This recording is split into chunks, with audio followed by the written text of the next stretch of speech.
The problem is, I found out about the strategy and planning function in advertising by accident. I did not know it existed as a profession.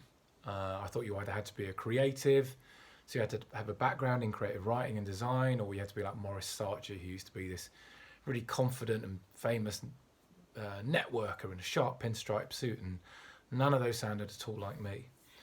And it was only because a friend of mine had started temping as a PA at VCP when it was a tiny startup. And she had discovered this thing called planning, and she phoned me and she said, "Look, this is great. It sounds right up your street in terms of what you're interested in terms of your skill set." And I got an interview, and this was at the age of 27. 6 years into my working life, I got this job, which turned out to be exactly what I wanted to do. But clearly, loads of people don't know this exists, and that has to change because that means we're missing out on a huge chunk of really talented people who might be brilliant at this. In terms of who I've hired in my team and their backgrounds, I've semi-consciously sought to hire people from a really broad church. The stereotypical strategist used to be this Oxbridge Arts graduate who had a degree in history or English, and we have some of them, and they are some of our finest and smartest people. But we've also got people with degrees in engineering or maths, people who've done business studies as a degree, and got ex-teachers. We've even got an ex-pilot. Our job is that we're meant to understand our consumers, and you can't all come from a narrow background if you're going to be able to do that well.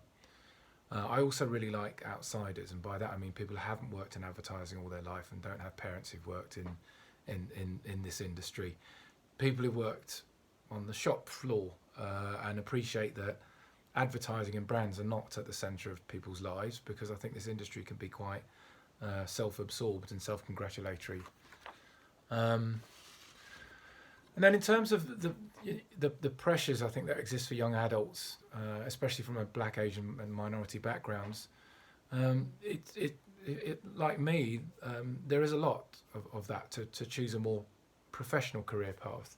I mean, my parents were very keen, like many first generation immigrants, that I did something that was respected and secure, like accountancy or law or medicine. And that makes total sense because the starting salaries are so much better. And also, if you're moving to London, that's often the only way it can be affordable.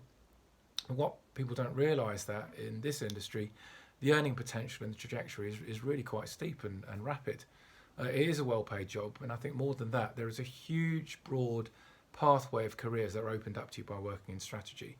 People have gone on to work at Facebook and Google and Amazon and tech startups. They've gone to work for amazing businesses like ASOS and Beats by Dre, and it is this amazing home for people who are so diverse, from a highly numerate data scientist to former teachers, and that whole mix is, I think, the thing that makes this a brilliant career.